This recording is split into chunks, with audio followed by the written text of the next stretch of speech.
Hello, bonjour à toutes et à tous, j'espère que vous allez bien, ça faisait longtemps, encore désolé de ne pas avoir pu faire de live la semaine dernière, mais j'étais vraiment trop crevé. Même aujourd'hui je le suis, mais bon, on a trop de choses, on a trop de choses à se dire, trop de choses à rattraper sur ces dernières semaines. J'en profite déjà pour remercier déjà les nouvelles personnes qui sont présentes dans le chat. J'espère que je vais pas vous, que tout va bien se passer pour vous pour cette première expérience en direct. Je vais en profiter pour remercier les derniers follow depuis le live, c'est-à-dire Fossilias, Xidivo, 7614 et Hey Laurence. Merci beaucoup à vous trois. Ça fait du bien. Ça fait du bien surtout de se revoir, surtout avec le week-end qui nous attend, puisque bah voilà, on va avoir un très beau week-end de course avec plusieurs Français engagés. On va avoir un super week-end de F4 avec les quatre plus gros championnats de Formule 4 présents. La F4 britannique, la F4 italienne, la F4 espagnole et bien entendu notre F4 à nous, la F4 française. Il va y avoir 124 pilotes de F4 engagés ce week-end. Et en plus de ça, pour se joindre à la fête, on aura l'Eurocup 3 avec notamment Jules Caranta. Mais avant de passer à la preview, on va aussi parler du week-end dernier, on va aussi parler de la F1 Academy. Forcément quand même, l'image que j'ai mise sur le live n'est pas anodine. On va parler du sportif, mais il y a eu beaucoup de choses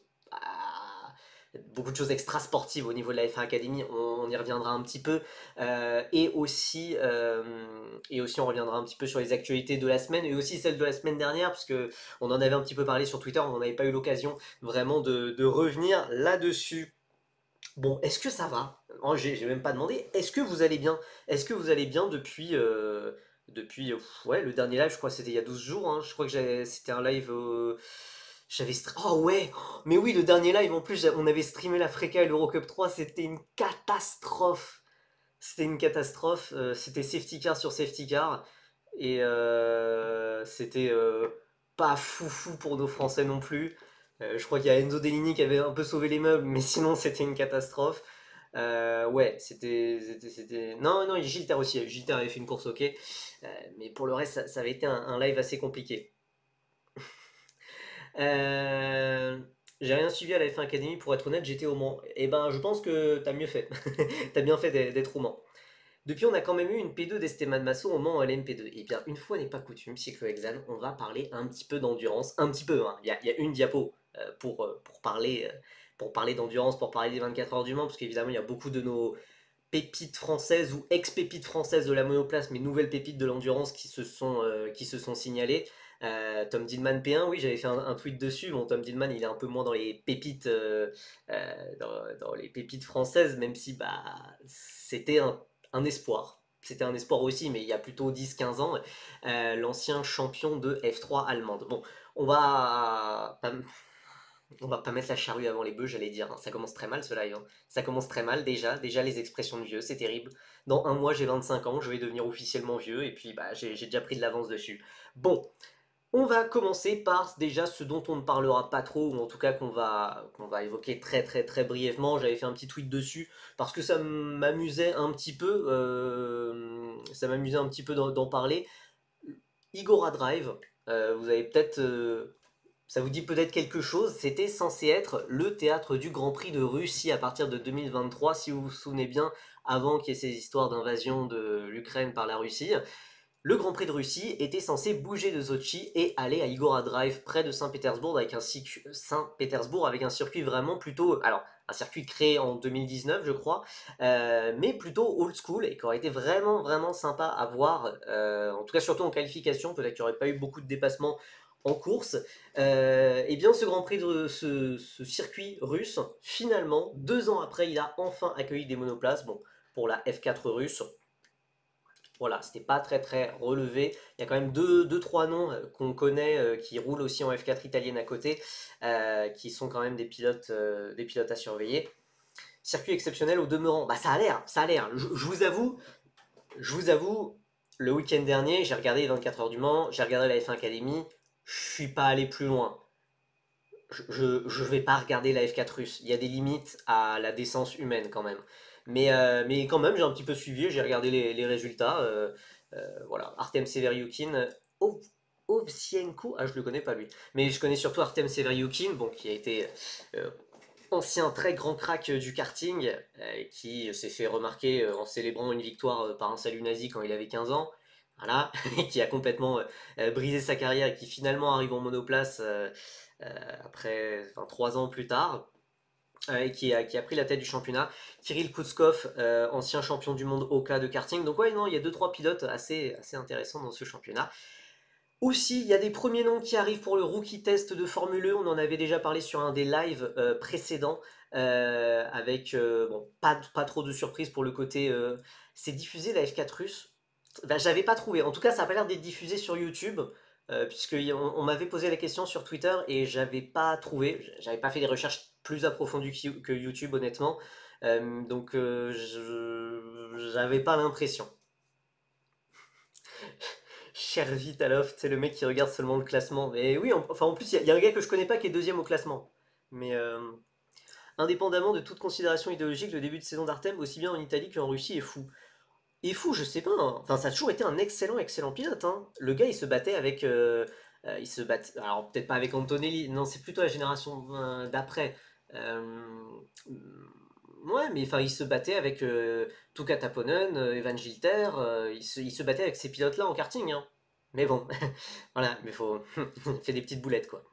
Donc pour en revenir sur la Formule E, il y a des premiers noms qui sont officialisés pour ce rookie test avec notamment Alex Dunn, donc, qui est un jeune pilote McLaren, donc pas trop une surprise qu'il roule chez McLaren. On a Abby Pulling qui devient une pilote officielle de développement de Nissan et on a aussi Bianca Bustamante qui va chez Cupra en tant que pilote de développement. Bon, soit plus pilote marketing qu'autre chose, je pense. Mais en tout cas, elle fera ce rookie test, la pilote de championne du monde. Il n'y avait pas Gilter sur le podium au moment du fameux salut? Ah, je me rappelle pas. Mais c'est pas impossible. C'est 2020, 2021 ou 2022? 2022, je pense. Donc c'est pas impossible. The Race a l'air absolument sûr que Pourchère va chez Maserati. J'ai vu. Mais avec Pourchère, enfin, avec Pourchère et même de base avec nos Français, ça a l'air de sentir bon. Ça a l'air de sentir bon, certes, pour Théo Pourchère, mais voilà, moi j'attends des annonces officielles. Et c'est vrai qu'a priori, il a l'air bien placé pour aller chez Maserati en Formule E et enfin rejoindre un championnat du monde, même si en soi, bah, le week-end dernier, Théo Pourchère, il a eu le droit à sa première course en championnat du monde, si je dis pas de bêtises, vu que bah, il a fait les 24 heures du Mans en LMP2. Ouais, du coup, je sais pas trop à quel point ça compte, puisque le LMP2 ne fait plus partie du championnat du monde d'endurance, mais les 24 heures du Mans font partie à peu près. Enfin, bon, vous avez compris l'idée. Aussi, j'ai cru entendre que ça pue pour Van Dorn chez Stellantis, une place en WEC aussi. Ah ouais? Ah ouais? Enfin, je sais pas, hein. Pour être honnête, je suis pas non plus au courant de toutes les rumeurs qu'il y a côté WEC Formule E, mais ok. Je crois qu'il fait P8 au Mans, c'est ça, il fait 8ème. On va en reparler, alors je sais pas si c'est juste après. Eh bien si, on va en parler juste après. Laissez Théo cueillir des fleurs pour sa noce sur TikTok. Ah putain, je l'ai pas vu. J'ai pas vu ce TikTok là, mais c'est vrai qu'il a l'air c'est très mignon. Il a l'air très mignon avec sa copine, c'est très chouette pour lui. Euh, voilà, on a eu plusieurs pilotes français qui ont brillé. Bon, évidemment, j'avais déjà fait des tweets voilà, pour parler de Ye Yifei, qui est un pilote chinois qui a été formé en France, qui a remporté les 24 heures du Mans, notamment ce week-end en hypercar. Il y a Kevin Estre qui a fait une course de fou furieux, qui a fait deuxième avec sa Porsche, le meilleur des non-Ferrari, on va dire. Mais surtout, voilà, moi, ce qui m'intéressait le plus, en quelque sorte, durant cette course, c'était surtout les LMP2. C'était surtout les LMP2 parce qu'il y avait beaucoup d'anciens pilotes français, d'anciens jeunes pilotes français, jeunes espoirs de la monoplace qui étaient engagés. On avait Théo Pourchère, on avait Esteban Masson, Matteo Capietto notamment, et celui qui a été... Enfin, les trois ont fait des super courses. Les trois ont fait des super courses, mais évidemment, il y en a un qui a fait une course encore plus exceptionnelle que les autres, c'est Esteban Masson. On sait que c'est solide, on sait que c'est très très fort Esteban Masson. Et oui, en plus, enfin, j'ai vu le tweet d'Alejandro Gil sur Twitter. Esteban Masson, c'est le pilote qui a le plus roulé des 24 heures du Mans en LMP2, tout simplement, 9h53. Oui, c'est impressionnant, puisque de base, enfin, il découvre encore le monde de l'endurance. C'était ses premières 24 heures du Mans en LMP2, vu que je crois que... Est-ce que l'an dernier, il avait été en LMGT3? Je crois, de mémoire. En tout cas, c'était ses premières 24 heures du Mans en LMP2 et très très très impressionnant, très solide.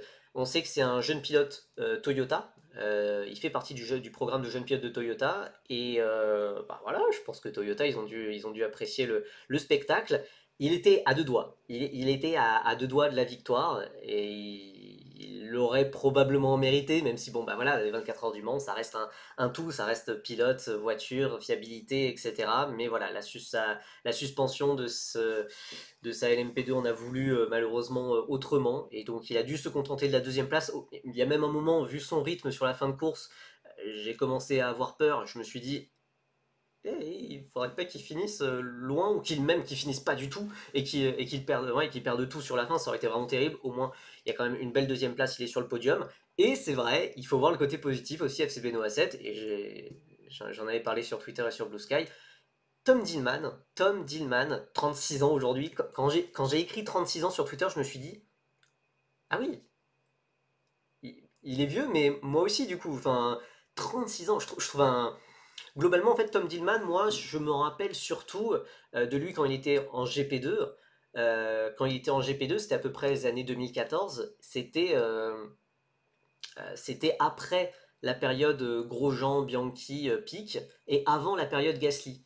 Et du coup, ouais, je me rappelle qu'il y avait Tom Dillman qui arrivait à ce moment-là, voilà, qui était un pilote prometteur. Je ne sais pas s'il aurait pu vraiment prétendre à la F1. De toute façon, Bruno Michel, notre grand ami Bruno Michel, en a voulu autrement. On a voulu autrement en le virant tout simplement de son équipe pour sa deuxième ou troisième saison en GP2. Il l'a viré parce que Bruno Michel voulait placer son propre pilote, Mitch Evans, pas non plus n'importe qui, hein, c'est pas comme s'il plaçait Amaury Cordil non plus, mais Mitch Evans, très bon pilote évidemment. Mais bon, voilà, Bruno Michel, voilà, classique, déjà à l'époque.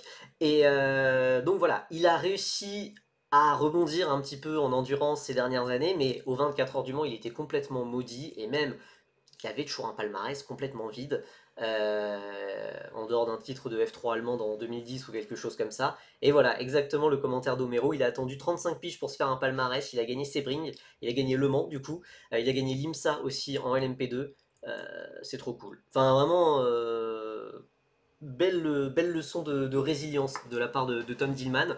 Voilà, c'est un très ancien espoir de la monoplace française, mais bah voilà, il a continué à s'accrocher à son rêve et ça a payé. Donc bravo à lui. Il s'impose donc devant la VDS Panis d'Esteban Masson.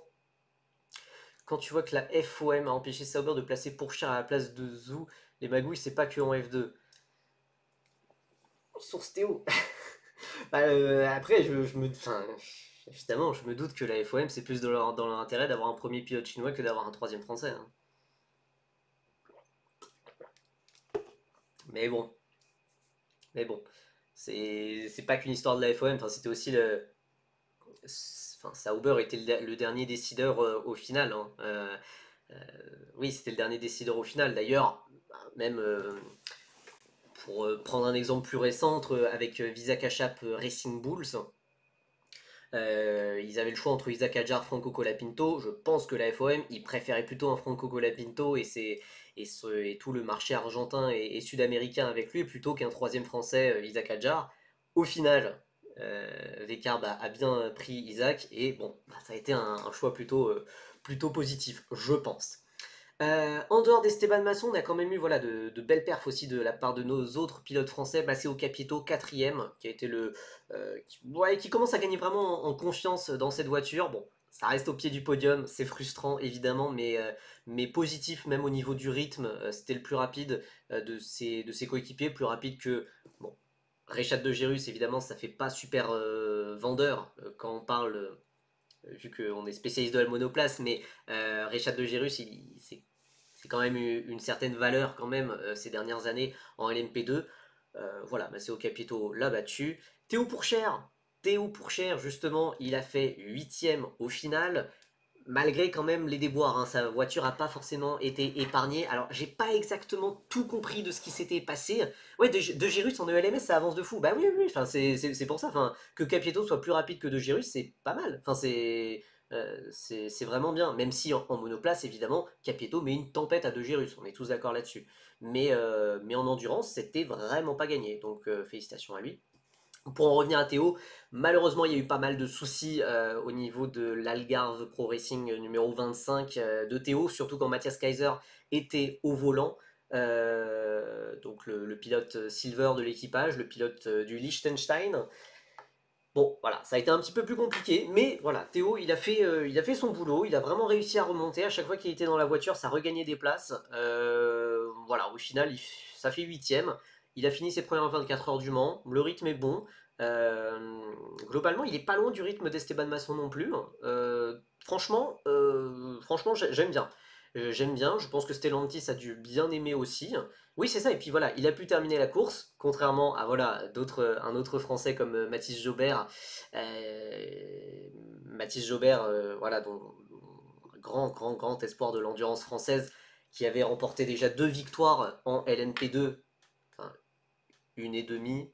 En LMP2 en European Le Mans Series pour ses débuts, qui a été meilleur que son coéquipier André Lotterer, triple vainqueur des 24 heures du Mans, excusez du peu.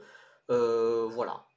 Malheureusement, bon, il n'y a pas eu la réussite au bout et voilà, l'IDEC Sport numéro 18 a dû abandonner malheureusement, mais Mathis Jobert aussi, c'était encore très intéressant.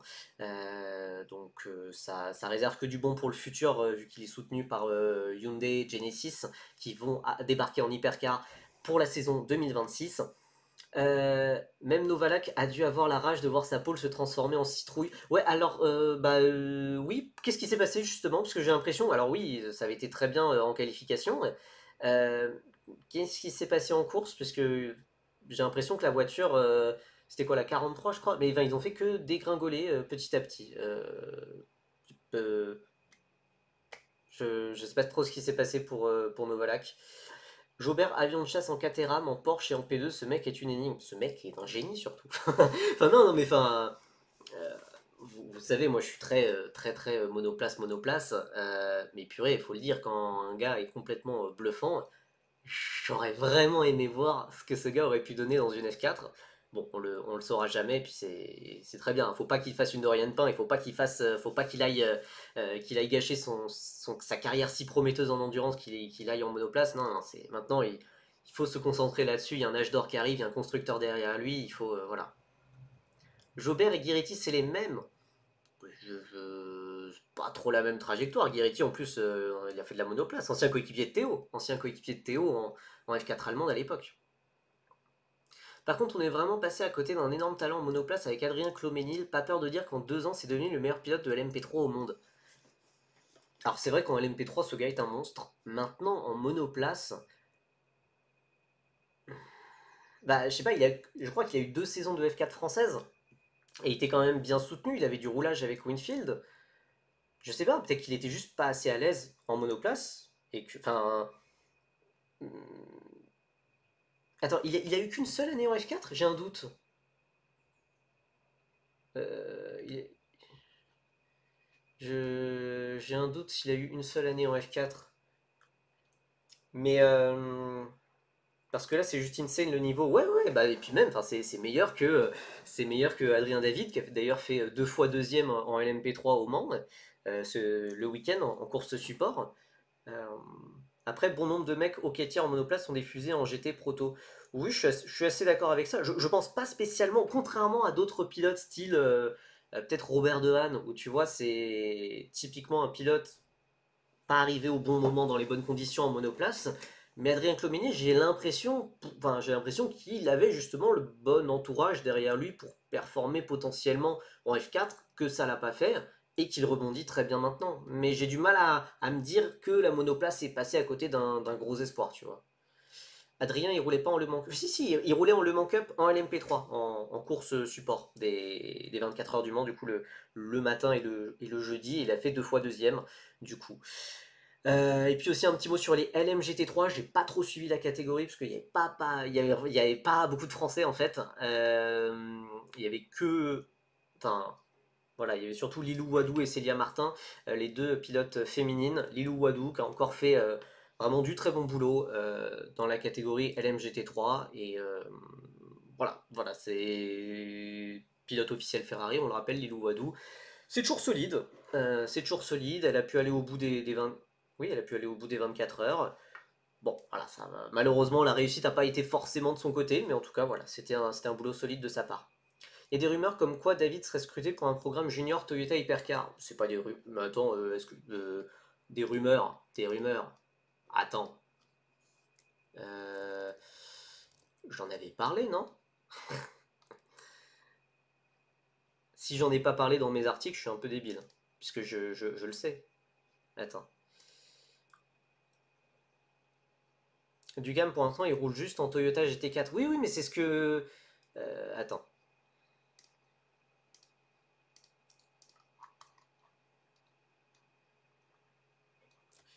Parce qu'il y avait Adrien. Enfin, je pense que j'en avais parlé, je crois. Attends. Ouais, alors, j'avais dit. Voilà, qu'a priori, Toyota pouvait complètement faire revivre sa carrière. Maintenant, je me rappelle que la déclaration qu'il m'avait dit, elle avait pas beaucoup de sens, vu qu'il parlait de bouger en GT3 ensuite. Or, à ma connaissance, Toyota n'est pas en GT3. Voilà. Mais, euh, mais oui, enfin, en tout cas, je sais qu'il y a des espoirs. Ah, Lexus. Ah, ok. Oui, oui, d'accord, ok. Ok. Ok, ok. Bah, dans ce cas, bah, du coup, c'est ce qu'il me disait en début d'année, qu'Adrien David pouvait être un pilote Toyota, groupe Toyota au sens large dans le futur.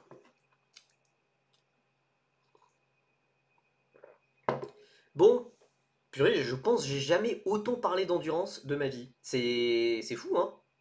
C'est fou. Non, mais en vrai, voilà. J'ai bien aimé les 24 heures du Mans, même si en vrai, moi, ce qui m'a vraiment gêné durant ces 24 heures, c'était surtout la réalisation qui était complètement focus sur les hypercars tout le temps, tout le temps, tout le temps. Genre, alors que, bah, c'était, je pense, la catégorie la moins intéressante au final, enfin, à cause de la BOP un petit peu compliquée. Les LMP2, enfin, je suivais plus le live timing que le stream de l'équipe ou d'Eurosport. Donc, un peu dommage, parce que moi, ce qui m'intéressait vraiment, c'était la LMP2. Genre, on n'a pas vu, je crois, on n'a pas vu Esteban Masson genre perdre la tête de la course. On ne savait pas ce qui se passait. On le voyait, enfin voilà. Ça m'a embêté, surtout que voilà, moi j'étais surtout là pour la catégorie LMP2. Bon, écoutez, on va passer au reste et tourner la page endurance pour parler de petites nouvelles qu'on a eues la semaine dernière, mais voilà, qu'on rattrape un petit peu en retard. C'est n'importe quoi le changement de lead à 20 minutes du terme pas filmé. Bah oui, ça voilà, je ne comprends pas. Je n'y croyais pas trop, pour être honnête. Je n'y croyais pas trop, pour être honnête, puisque Red Bull avait demandé une super licence pour Arvid Lindblad il y a plusieurs semaines de ça. Ça avait été confirmé par la FIA. Et ils ont pris beaucoup de temps. Ils ont pris beaucoup de temps à juger. L'article de Feeder Series est sorti. Je savais même pas qu'on avait un article en préparation sur Arvid. Donc, meilleur que Kevin Foster. Sûrement. 2026, c'est certain, je suis même assez confiant sur 2025. Je sais pas, en vrai, je sais pas. J'espère pas. J'espère pas, puisqu'à mon avis, si c'est 2025, ça veut peut-être dire que Isaac monte chez Red Bull à l'été 2025 et je veux pas. Moi, je veux que Isaac il monte en 2026, pas avant. Donc voilà, je sais pas trop. Je sais pas trop, surtout que Lawson il est pas largué, donc ça serait plutôt s'il virait Tsunoda, mais il y a encore Honda qui est là pour jusqu'à la fin de l'année. Je sais pas trop. Je sais pas trop. Bon, en tout cas, voilà. Arvid Lindblad a bien sa super licence. Il a 17 ans, il a sa super licence. Donc, théoriquement, voilà, si Max Verstappen est suspendu, on rappelle qu'il a plus que 1 point sur son permis.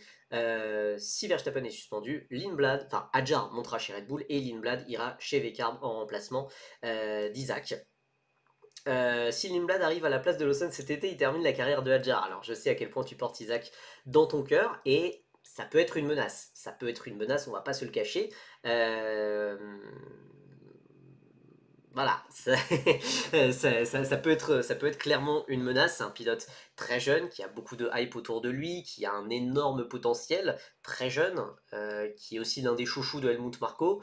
Euh, voilà, et là, Isaac Hadjar serait le pilote à battre, le pilote expérimenté, le pilote référence.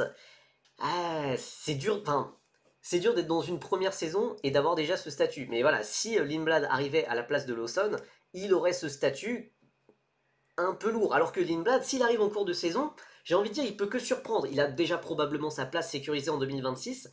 S'il arrive à la mi-saison, je suis d'accord.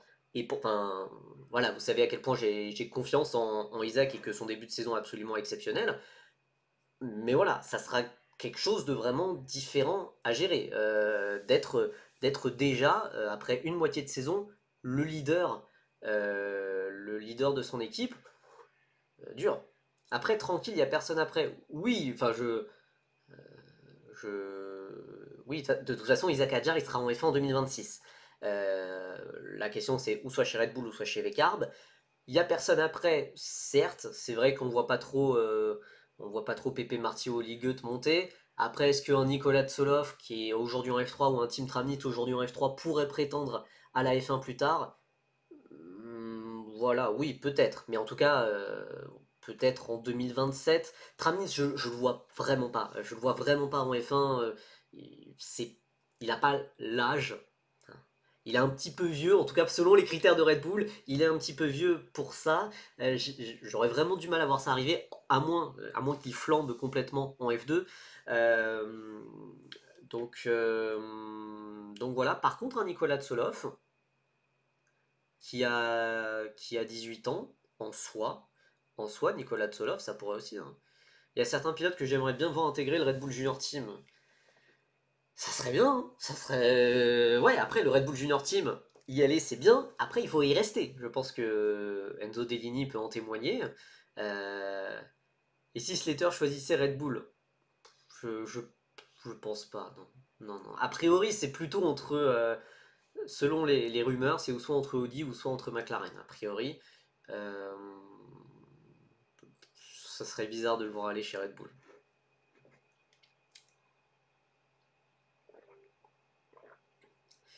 Euh, oui, donc voilà. Pour Arvin Imnad, après, s'il y a quelqu'un qui, voilà, comme je dis sur le diapo, s'il y a vraiment quelqu'un qui mérite cette super licence à 17 ans, c'est bien lui. Je pense aussi, d'ailleurs, il y a eu pas mal de critiques à ce sujet contre la FIA, comme quoi il n'aurait pas donné la super licence à Antonelli à l'âge de 17 ans, alors que la demande avait été faite, mais en fait, la demande n'a jamais été refusée. La demande n'a pas été, juste pas été examinée parce que Antonelli n'a jamais été vraiment en mesure de disputer un Grand Prix de F1 avant ses 18 ans. C'était plus dans des hypothèses très hypothétiques de si machin se blessait ou était malade, peut-être qu'il faudrait qu'il soit réserviste là sur ce week-end parce qu'il y aurait les autres réservistes qui seraient aux 24 heures du Mans ou voilà quelque chose comme ça. Voilà, alors que là, Arvin Lindblad, il y a une vraie possibilité avec la possible suspension de Verstappen, il y a une vraie possibilité que Red Bull ait besoin de lui. Par contre, je suis complètement d'accord avec Vettel Spin. De base, Red Bull a déjà un réserviste, il s'appelle Ayumu Iwasa, et du coup, Ayumu Iwasa, bah, salut mon pote. Salut mon pote.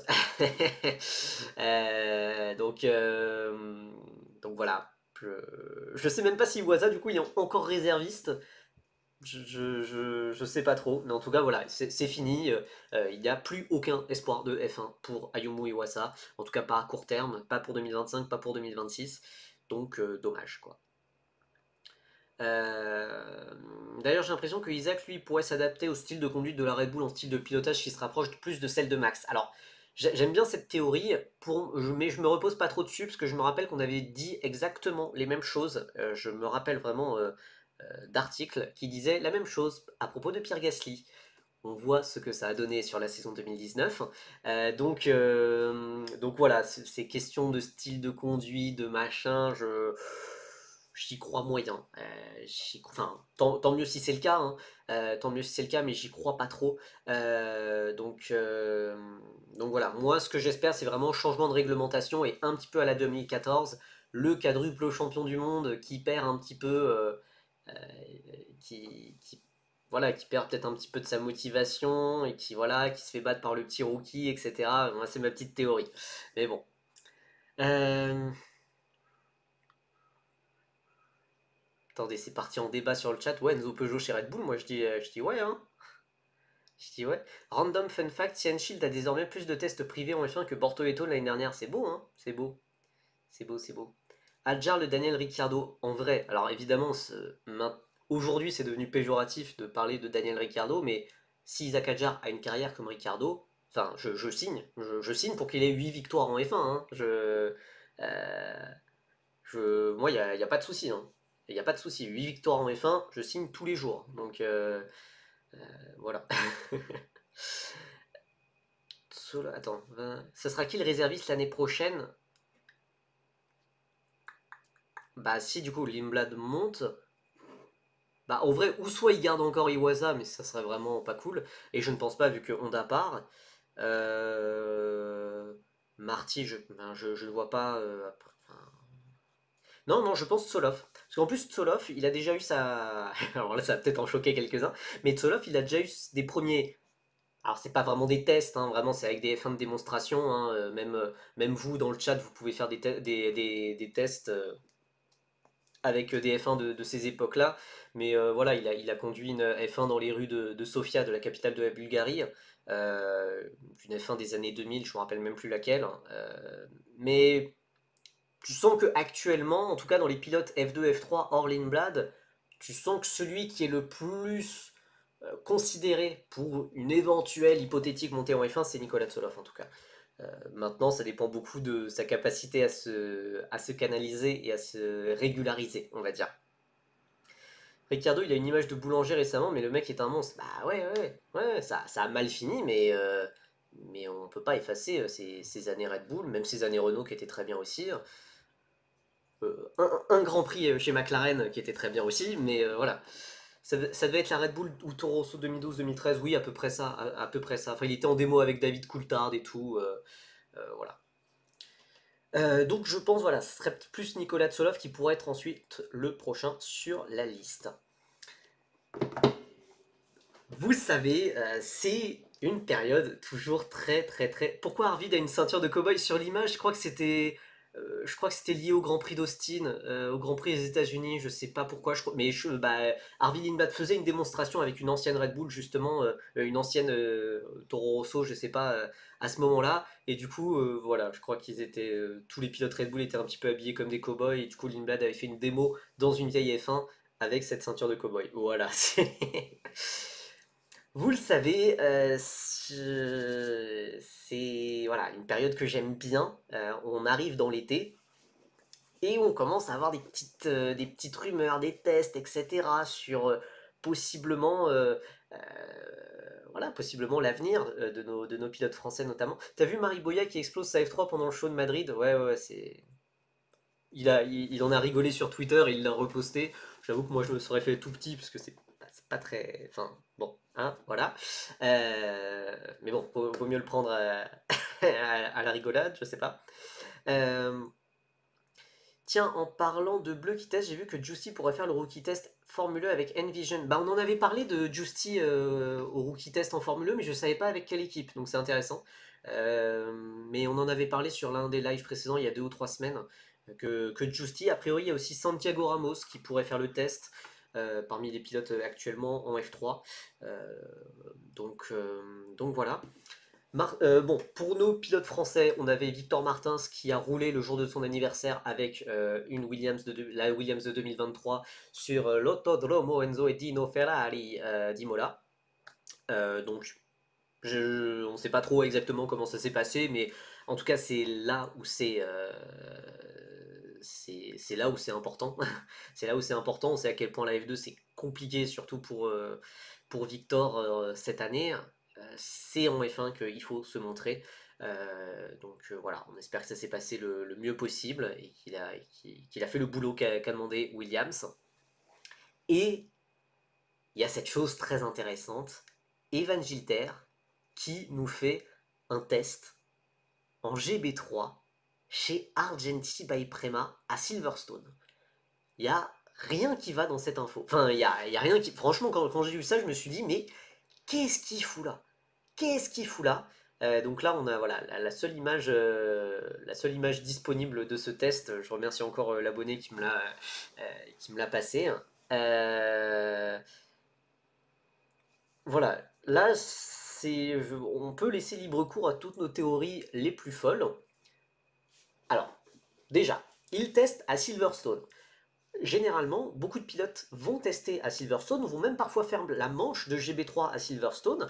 C'est souvent, par exemple, il y a certains pilotes de FRECA, d'Eurocup 3 ou de championnats vraiment européens sur le continent qui vont aller tester en GB3 justement pour préparer leur montée en F3 en 2000, l'année suivante.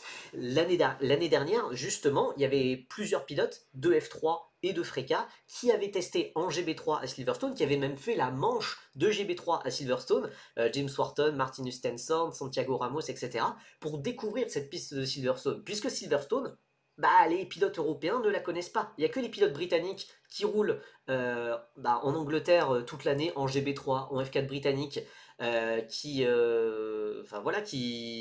qui connaissent cette piste. Les pilotes européens, les pilotes de la F4 France, de la F4 Italie, de l'Africa, etc., ne connaissent pas la piste. Donc là, Evan Gilter, il a une opportunité complètement folle de découvrir la piste de Silverstone. Le truc, c'est que Evan Gilter, c'est pas un pilote qui est né avec une cuillère d'or dans la bouche. Enfin voilà, il n'est pas qui est pas très riche, qui peut pas vraiment se permettre des journées de test en plus. C'est pas un Freddy Slater, c'est pas un Hugo Choukou, c'est même pas un James Wharton ou que sais-je encore. C'est très surprenant. C'est très surprenant et c'est encore plus surprenant de le voir dans cette équipe-là en particulier, Argenti by Prema, car Argenti c'est une équipe très très proche de Mercedes. Voilà. Et puis évidemment, il y a eu ce truc un petit peu rigolo que voilà, je voulais parler de cette je voulais parler de cette théorie un petit peu sur Twitter et en cherchant des images pour illustrer, enfin pour mettre une tête d'Evan Gilter, je voulais utiliser une tête d'Evan Gilter du week-end dernier à Zandvoort en Freca et je le vois en train de papoter avec Stéphane Guérin qui bosse dans le programme de jeunes pilotes de Mercedes. Je me dis la coïncidence, enfin voilà, enfin non mais je vais vous remontrer le tweet puisque vraiment je faisais juste mon tweet innocemment et je tombe sur cette photo. Alors évidemment, je sais, enfin, je le sais que Stéphane Guérin notamment, il est en lien depuis longtemps avec Evan Gilter. Je le sais bien. Attendez, je retrouve le tweet et puis ensuite je vous le montre, celui que j'avais fait la semaine dernière.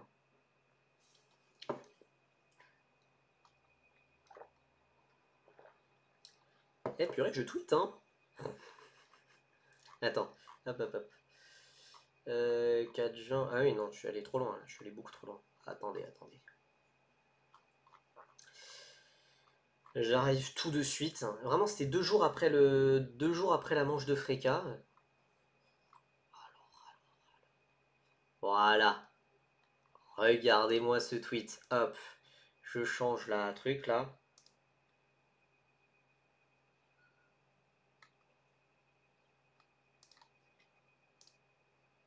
Magnifique. Pourquoi ça affiche pas les images? Oui, d'accord, ok. Voilà. Complètement dingue. Complètement dingue.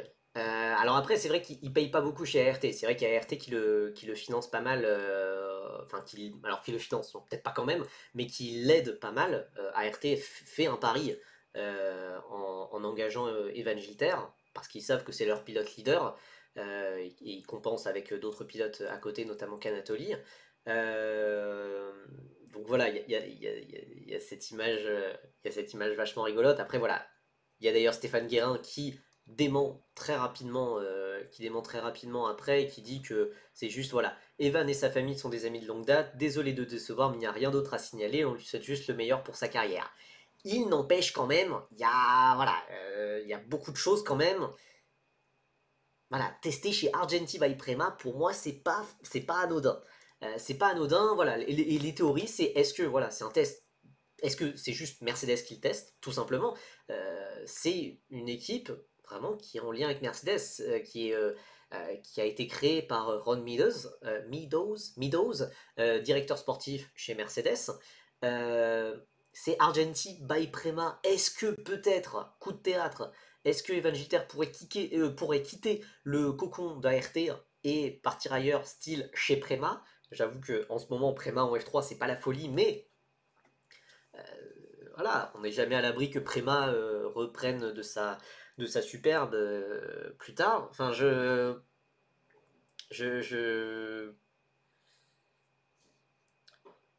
Après, c'est le bon moment. Mercedes n'a aucun intérêt à changer ses pilotes après avoir promu Antonelli. Bah là actuellement, c'est vrai que dans tous les jeunes pilotes Mercedes, pour le moment, il n'y en a aucun qui, je pense, impressionne.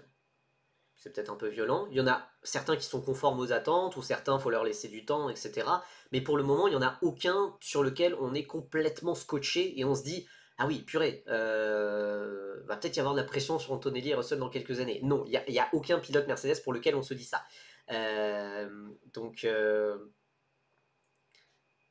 attends, quoi? C'est celui qui avait leak des lignes chez Red Bull qui nous parle en ce moment. Alors FC Benoît 7, oui, c'est vrai que c'est moi qui avais l'exclusivité quand Enzo Deligny avait été annoncé chez Red Bull, mais enfin, c'était vraiment une exclusivité Enzo Deligny chez Red Bull. Là, c'est juste moi qui sors des théories, qui sors des j'ai entendu j'ai machin, voilà, mais j'ai pas de confirmation vraie. Si j'avais une confirmation vraie, je pense que de toute façon, j'aurais pas le droit d'en parler. Donc voilà. Mercedes qui change sa stratégie sur les jeunes pilotes récemment parce qu'on a une époque, à part Kimi et Aaron, c'était pas fort nombreux. Bah, on se rappelle même, Mercedes, ils avaient un moment un ratio de 100% de jeunes pilotes, 100% montés en F1, puisqu'ils avaient Verline, Ocon, Russell. Les trois jeunes pilotes Mercedes étaient montés en F1, et puis ensuite, ça c'est un petit peu compliqué, on va dire. Après, vu les pertes de Préma, ils vont essayer de se redresser en cherchant des pilotes payants, mais surtout talentueux sans thune. Attends, des pilotes payants, mais surtout talentueux sans thune. Bah, du coup, vu que les plus riches vont se retrouver dans les meilleures équipes. Ouais, probablement. Après, je pense Prema quand même, ils peuvent se permettre, d'engager des pilotes un petit peu, des pilotes qui amènent moins de budget. Enfin, Prema, c'est une des équipes les plus riches de très loin, quoi. Donc, voilà. Petite question que j'ai pour l'été à venir. Est-ce que ça veut dire que Evan Gilter, il va aller faire même la manche entière de GB3 à Silverstone pour vraiment encore plus comprendre la piste? En tout cas, voilà, ce test en lui-même, de toute façon, c'est une très bonne nouvelle. C'est une très bonne nouvelle, puisqu'il va avoir un petit avantage, ou en tout cas, il n'aura pas le désavantage de ne pas connaître la piste de Silverstone quand il montera en F3 l'année prochaine, puisque, a priori, hormis très très mauvaise surprise, il devrait monter en F3 l'an prochain. Donc voilà, il va connaître la piste de Silverstone, c'est très bien. Maintenant, est-ce que ça peut déboucher sur d'autres opportunités? Mercedes, Prema, je sais pas. Mais c'est vraiment intéressant, quoi. Quand on pense le line-up F2, F3 de Prema, c'était Berman, Antonelli, Lindblad, Mini, Beganovic. Ouais. Bon, après, Mini Beganovic, du coup, c'est compliqué hein, cette année. Mais ouais, Prema, Prime Prema, c'était quelque chose. Avec Camara en fréca derrière, ouais, purée. Ouais, ouais, ouais, ouais. Non, mais donc voilà, je suis très intéressé de voir ce que ça va donner pour Evan. Vraiment, ce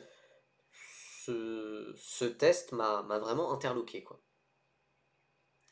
Et aussi, j'avais aussi un petit peu envie d'en parler, j'en ai pas parlé sur Twitter, mais on a aussi des nouvelles intéressantes autour Enzo Deligny, puisqu'on dit Deligny et pas Deligny, d'Enzo Deligny qui a eu des premiers tests aussi à l'étage au-dessus, donc pas en Freca et pas en GB3, mais vraiment à l'étage au-dessus en Formule 3, évidemment pas les Formule 3 d'aujourd'hui, hein, des anciennes Formule 3.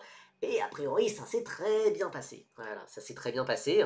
Enfin, j'ai même vu certains chronos, ça s'est très bien passé, donc voilà, c'est très positif. Ça va dans toute sa dynamique de son début de saison. Vraiment ouais, depuis février, ça progresse, ça monte en gamme vraiment, et il commence à trouver une régularité vraiment très très très intéressante. Il commence à regagner la confiance d'Helmut Marko. Alors je sais pas, pour le moment je ne sais pas si je sais pas s'il pourrait réintégrer le Red Bull Junior Team. Enfin, oui, si, il peut réintégrer le Red Bull Junior Team. Il fait encore partie des pilotes qui sont surveillés par Red Bull. Maintenant, je ne sais pas si sa saison de Freca là actuellement est assez pour ça. Il avait besoin de s'adapter après être monté très jeune en Freca. Ah oui, on rappelle, hein, l'an dernier c'était le pilote le plus jeune de la Freca. Euh, Vraiment, je suis fan du début de saison d'Enzo. Et pourtant, il n'a pas beaucoup de réussite, il n'a pas beaucoup de chance. Il n'a pas beaucoup de chance, ça va pas trop dans son sens, comme à Zandvoort où je pense qu'il peut faire facilement double podium avec peut-être une pole position, donc peut-être une victoire derrière, mais il se fait vraiment avoir sur les deux qualifications. Mais voilà, ça fait plaisir, ça fait vraiment plaisir pour Enzo, vu que 2024 avait été une saison vraiment très très très laborieuse pour lui, pas aidé par sa voiture et son moteur, certes, mais en tout cas là clairement il remonte la pente et il gagne en solidité, et ça annonce que du bon pour l'an prochain. J'imagine que voilà, enfin, ces tests sont très prometteurs, mais maintenant il faut aussi réunir les budgets. Et il faut aussi réunir les budgets pour monter en Formule 3, donc à voir avec quelle équipe Enzo arrivera à monter, mais c'est prometteur. C'est prometteur et je suis content. Je suis vraiment content pour lui après son année compliquée. Vous parlez de l'Eurocup 3, on va en parler de l'Eurocup 3. Il n'a pas l'air pauvre. Il est pas pauvre, mais on peut pas dire qu'il soit riche. Enfin, pour toi et moi, si, évidemment, il est riche. Il est même super riche. Oui, ok. Mais pour un pilote, il est bien. Mais il est bien, mais après, enfin, on n'est pas du tout dans des extrêmes comme voilà, les classiques Slater, Hugo Chukwu, etc. Il y a des pilotes qui ont beaucoup plus de budget que lui. Voilà, j'ai pas trop de doutes. Je pense qu'il arrivera à monter en Formule 3. Mais voilà, est-ce qu'il pourra aller dans les meilleures équipes? Attends. S'il peut monter avec Campos, je suis ok. Ah, je pense que lui aussi serait ok, hein. Je pense que lui aussi serait ok. C'est dur que Red Bull les lâché aussi rapidement, non? Ou c'est normal parce qu'ils sont exigeants? Je pense que peut-être qu'ils ont aussi déjà été un petit peu déçus en partie de sa saison 2023 en F4, ou peut-être qu'ils en attendaient un petit peu plus de sa saison en F4 espagnol quand il fait quatrième, quand il y a ce dernier meeting très très très sulfureux, euh, voilà, où c'est du passé, etc. Mais voilà, où il a fait des actions vraiment répréhensibles en piste, c'est bien derrière lui maintenant. Euh, mais il n'avait pas non plus pu jouer le titre, il n'avait pas non plus pu faire ça non plus. Il n'a pas kiffé la garde à vue, ouais, je pense. Mais je pense que voilà, c'est plus les deux dernières. Enfin, ouais, c'est plus 2024 qui suivait un 2023 qui n'a peut-être pas été aussi éclatant que Helmut Marko l'espérait. Mais en tout cas, la 2025, pour le moment, ça reste on n'est que même pas à la moitié de la saison. Euh, mais c'est intéressant. C'est intéressant. C'est probablement son meilleur début de saison en monoplace, ça c'est sûr. Il n'y a pas trop de, y a pas trop de doute là-dessus.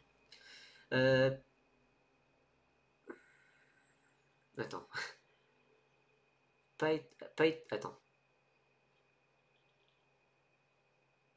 Ouais, en tout cas, enfin, ouais, je confirme ça. C'est vrai qu'il y a eu des discussions pour aller chez Van Amersfoort Racing, hein, de ce que j'ai entendu pour Enzo l'an passé, mais il a préféré faire le choix de rester chez R-Race. Euh, mais, euh, et oui, Van Amersfoort peut être, je pense, une option, hein, pour Enzo. Euh, ouais, machin. Il n'a pas testé chez Campos, je crois, mais chez une autre équipe. Bon, ça, après, je vais pas tout dire, hein. Je vais pas tout vous dire non plus, hein. Je pense que quand même, on peut pas. Voilà. Bon, écoutez. En tout cas, des bonnes nouvelles. Adrien David le suit toujours. Je crois oui. En tout cas, il le suivait. Je crois qu'il. Oui, oui, oui, il le suit toujours. Il le suit toujours, pas sur tous les week-ends, puisque bah, Adrien David est un peu sorti de Pôle emploi, du coup il est un petit peu occupé, hein. Mais oui, Adrien David le suit toujours. D'ailleurs, je pense avoir vu Peugeot au Mans. Ah ouais? Bah, enfin, je sais pas pourquoi je dis ah ouais, mais c'est logique. Fais gaffe, hein, parfois je me fais avoir, hein. Pas pour Peugeot, mais je m'en rappelle toujours. Euh, C'était aux essais de pré-saison de F4 au Mans, je crois, l'an dernier, en 2024. Euh, Entre la matinée et l'après-midi, je vais au McDo du Mans, enfin vraiment qui est à même pas 2 km du circuit. Et je vois un gars dans le McDo, c'est le portrait craché d'Alessandro Giusti. Et bon, il y avait beaucoup de monde dans le McDo à ce moment-là. Je me dis, bon, allez, je vais pas faire le relou, je vais pas l'embêter, mais je vais quand même lui envoyer un message en mode, haha, rigolo. Et puis en fait, non, il était pas du tout là, il était au Maroc. Donc, alors qu'en plus, ça aurait pu faire sens qu'il soit au Mans. Voilà, le gars, il est à la FFSA Academy, etc. Ça aurait pu faire sens qu'il soit au Mans. Mais du coup, non, rien à voir, il était en vacances au Maroc. Donc, bon, voilà, voilà. Petite anecdote qui date d'il y a un an et qui m'a évité un moment très gênant, puisque si j'avais interpellé le gars, hé Sandro, et comment ça va? Et que ça n'avait pas été lui, ouah, ça aurait été gênant. Ouais, ouais, ouais, c'est. Bon, écoutez, on va un petit peu avancer. Purée, il est 19h24, on n'a même pas commencé à parler de la F1 Academy et du week-end qui arrive. Euh, Bon, voilà, quand même, la F1 Academy, on va aller un petit peu plus vite, je pense. En fait, globalement, moi, je voulais surtout parler de l'actualité de ces 10 derniers jours, quand même. La F1 Academy. J'entends mon cap, il était sur le. La F1 Academy. Une bonne nouvelle, enfin, pour Dorian Pain qui a fait un très bon week-end. Incroyable le débrief de la F1 Academy, on passe à la suite. Bon, on va faire un débrief, mais ça sera assez rapide, ne vous en faites pas quand même. Dorian Pain qui a pris la tête du championnat avec 20 points d'avance, et c'est quand même une belle performance vu la qualification qui avait été outrageusement dominée par les Campos Racing. Chloé Chambers est clairement passée à côté d'une grosse occasion et ne fait que deux et pointe à la deuxième place au championnat. Celle qui a vécu un week-end complètement noir, c'est Maya Veug, un cauchemar de fiabilité. Au final, quelques points sur la course 3 quand même, mais très très très compliqué. L'ancienne leader du championnat. Et la Lloyd, triple P2, ouais, très très très régulière et qui a réussi globalement à éviter les ennuis, même si tout n'est pas parfait non plus. Alisha Palmowski, oh, c'est ma déception du week-end, hein. Enfin, il y avait tellement un potentiel de faire double podium ou je sais pas, ou voilà, et puis elle a fait n'importe quoi. Elle a fait n'importe quoi. Alba Urup Larsen, bah, l'air de rien, c'est la plus jeune, la moins expérimentée du championnat. Bah, c'est peut-être celle qui et la plus régulière quand même. Donc voilà, c'est intéressant qu'elle continue comme ça. Tina Hausmann, ensuite Nina Ganman qui a signé ses 2 premiers podiums, Emma Felbermayer qui a enfin été récompensée des promesses du début de saison avec une première victoire en course sprint. Avant sa disqualification pour infraction technique, elle avait aussi un podium sur la course 1. On a ensuite Lia Bloch, Chloé Chong, Rafaela Ferreira qui nous a fait aussi, elle aussi du grand n'importe quoi, Aurelia Nobles, Aiva Anagnostiadis, Johanna Chiconte et Nicole Avreda qui sont les 16 pilotes à avoir marqué des points. Euh... Euh... Ouais, on va tout de suite se détendre dans le chat. Dorian a également évité tous les soucis possibles aussi pour le coup. Et presque. Enfin, c'est très bien. Le week-end de Dorian, il est vraiment excellent. Puisque surtout, on voit que cette année, la Préma, elle est pas parfaite. Elle est vraiment Préma dans tous les championnats, c'est beaucoup plus compliqué. C'est plus la référence qu'ils sont. Et c'est vraiment les Campos qui ont l'air vraiment d'avoir pris du galon en F2, en F3, en F4 aussi. Et donc, elle était reléguée, je crois, à 4 dixièmes de la pole position de Chloé Chambers. Et bah voilà, elle a profité des incidents, elle a fait des bons dépassements, elle a fait ce qu'il fallait. Elle est quand même passée à côté d'un triple podium qui aurait été vraiment assez joli parce que Prema. Enfin, elle a fait un très beau dépassement et Prema n'a pas eu confiance en son dépassement qui était complètement légal. Et Prema lui a dit de rendre la position. Bon, bah du coup, elle a fait quatrième. Dommage, mais bon. Voilà, elle prend la tête du championnat, plus 20 points d'avance. On a passé le cap de la mi-saison, c'est bien, mais il va falloir un peu plus d'avance que ça, puisque Chloé Chambers et sa Campos, c'est rapide, c'est rapide, c'est rapide. À part en Freca pour un plus grand malheur, maintenant il faudrait être exemplaire sur un week-end en Freca. Je sais, mais essayez de vous concentrer sur le positif un petit peu. Apportons de la joie et de la bonne humeur sur elle. Super, Dorian championne, on les filme. Oh là là là, vous êtes dur. Vous êtes. Non, mais en vrai, je comprends, évidemment. Évidemment, c'est vrai qu'à côté, son début de saison en Africa est très très très compliqué. Je crois qu'actuellement, dans le classement, elle est derrière Sakar Almaoucherji et Edouard Bornia, donc c'est compliqué. C'est compliqué, on va pas se le cacher. Elle a bien fait de rendre la position, sinon elle avait une pénalité car elle avait coupé la piste après la manœuvre. Non, le dépassement pour moi il était complété, et même d'ailleurs la pilote qu'elle dépassait, elle aussi elle a coupé la piste. Donc pour moi vraiment il y avait deux choses qui faisaient qu'il n'y avait pas besoin de rendre la position. Non, pour moi c'est vraiment une erreur d'appréciation de la part de Prema, mais bon c'est pas gravissime non plus. Après voilà, évidemment on aimerait bien voir ce genre de performance de Dorian en Freca, certes, certes, certes, certes. Après, oui, enfin, voilà, pour en dire sur ce dépassement, les commissaires ont été vraiment très très très inconstants depuis le début de saison. Oui, par exemple, Felbermayer qui garde sa victoire alors qu'elle a coupé le dernier virage, oui, exactement. Je n'ai pas compris non plus pour. Enfin, tant mieux pour elle, hein, puisqu'en plus elle avait été disqualifiée de la première course. Ça aurait été un peu dur de perdre la victoire après ça, mais ouais, c'était un peu bizarre. Mais évidemment, pour Dorian, on aimerait bien ce genre de performance en Frega pour qu'elle puisse légitimement prétendre à un volant F3, mais pour le moment, bah, c'est pas trop. Enfin, pour le moment, voilà, au vu de ses résultats en Frika, c'est pas vraiment envisageable. C'est très bien ce qu'elle fait là en F1 Academy. Là, ce week-end, elle a vraiment été top. Maintenant, je peux pas voir un futur en monoplace pour le moment, malheureusement. Surtout, moi, ce qui m'a embêté sur la F1 Academy ce week-end, surtout, ça a été vraiment l'amateurisme complet, le bordel sans nom, les crashs, les manœuvres, les gens qui coupent la piste et qui rejoignent comme. Enfin, c'est complètement dingue. Complètement dingue. Ouais, que de voitures de sécurité. Il n'y a eu que 3 tours de course sous drapeau vert sur la course 3. Mais j'ai envie de dire. Alors évidemment, la critique facile qu'on voit sur beaucoup sur les réseaux sociaux, c'est ah bah, vous voyez, c'est des femmes. Ouais. Alors, c'est un championnat de F4, déjà. C'est des rookies en monoplace. Pour la plupart, en tout cas, c'est des rookies qui ont peu d'expérience en monoplace.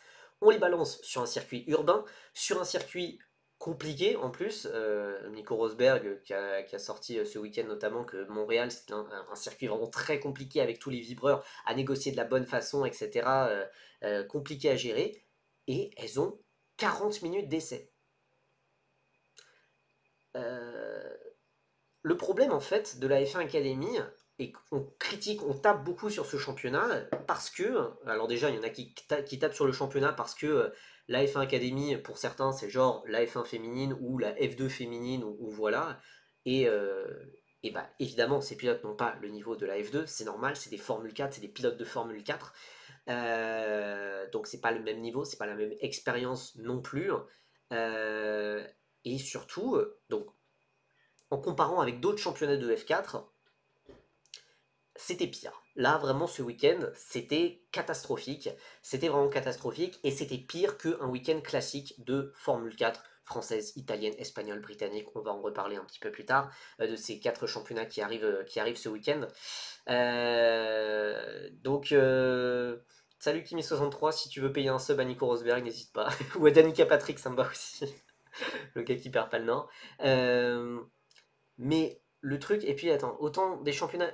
Puis il y a des championnats où il y a autant d'erreurs, mais comme c'est sur des lives avec 3 spectateurs, personne n'en parle. Aussi, le fait que ça soit aussi médiatisé ne les aide pas forcément. Et surtout, en F4 italienne, en F4 française, en F4, enfin voilà, tous les championnats de F4,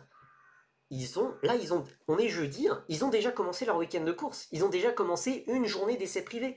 La F4 espagnole, ils ont eu 4, 5, attendez, ouais, 4 heures, je crois, de test aujourd'hui. Ils vont ensuite avoir les essais libres demain. La F4 italienne, ils ont aussi eu 4 heures de test. La F4 française, il y a 6 séances d'essais avant la séance de qualification. La F1 Academy, hop, 40 minutes d'essai. Bon courage. Enfin, tu peux pas. Déjà, c'est compliqué pour des pilotes de F2 et de F3. Alors, pour des pilotes qui débutent en monoplace, voilà, sur un circuit urbain, voilà, il y a trop de, il y a trop de paramètres qui font que bah, c'est pas étonnant. Qui font que c'est pas étonnant, quoi. Quel est l'avenir de ces filles? À l'exception de Chadwick, aucune d'entre elles n'a réussi à se faire une place en monoplace. Oui, et puis Chadwick, elle va plutôt, je pense, plutôt se concentrer sur l'endurance, même si Jamie Chadwick, on n'en a pas parlé quand on a parlé des 24 heures du Mans, mais catastrophique malheureusement.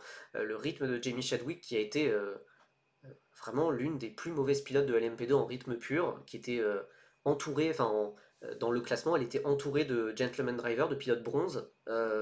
C'était assez affolant. C'était assez affolant, et pourtant son début de saison avait été plutôt bon. Donc voilà. Dorian Pain, bon, très probablement, je pense, retour en endurance. Bah, depuis le début de saison, non. Jamie Chadwick, non, ça avait été plutôt. Enfin, c'était pas aussi cataclysmique, non? Ça n'avait pas été aussi cataclysmique euh, en début de saison. J'avais pas l'impression, en tout cas, ou j'avais pas notion de ça, hein. Elle se fait carry par Juncadella par Juncadella et Jobert. Ouais, mais. Ouais, ouais. Chloé Chambers, ouais, c'est vrai que c'est typiquement le genre de pilote qui pourrait potentiellement aller sur du Road to Indy. Après, elle est chez Campos, hein. Pourquoi pas l'Eurocup 3 chez Campos, hein, pour Chloé Chambers, hein. Ce serait sympa, hein. Après, j'avais écouté Gwen Lagru qui disait qu'elle était obligée, que Dorian était obligé de gagner F1 Academy. Est-ce que ça veut dire qu'après ça, ce serait F3 direct? Non. Enfin, si Mercedes fait ça, déjà, ils vont se faire critiquer de fou. Enfin, euh, déjà, globalement, le move de passer de F4 à F3, il n'est pas évident, hein. Il n'est pas évident. Beaucoup de pilotes se sont cassés les dents là-dessus.